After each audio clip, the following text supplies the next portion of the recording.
Takot ka pa rin ba dumaan ng Marilaki dahil sa mga nababalitaan mo? Sa totoo lang, nung una takot din ako. Pero wala namang masama kung susubukan mo.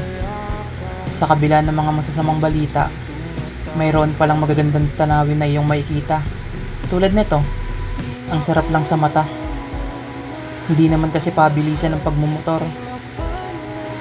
Hindi mo rin naman kailangan makipag-away sa daan. Kailangan mo lang maging kalmado sa lahat ng oras. At maging masaya. At higit sa lahat, dapat alam mo yung salitang disiplina, lalo na pag nagdadrive ka. Kaya sa mga nagbabalak mag-grades dyan, tara na. Ang ganda dito, lalo na kung weekdays. Halos wala kang kasabayan sa kalsada. At kung dadaan man kayo dito, siguraduhin nyo na kumpleto ang dokumento na mayroon kayo para iwas sa bala na rin. Tulad nito, kung makikita nyo, pinapara at pinapatabi ako. Pero huwag kayong tatakbo. Sumunod na lang tayo. Dahil mababait naman sila.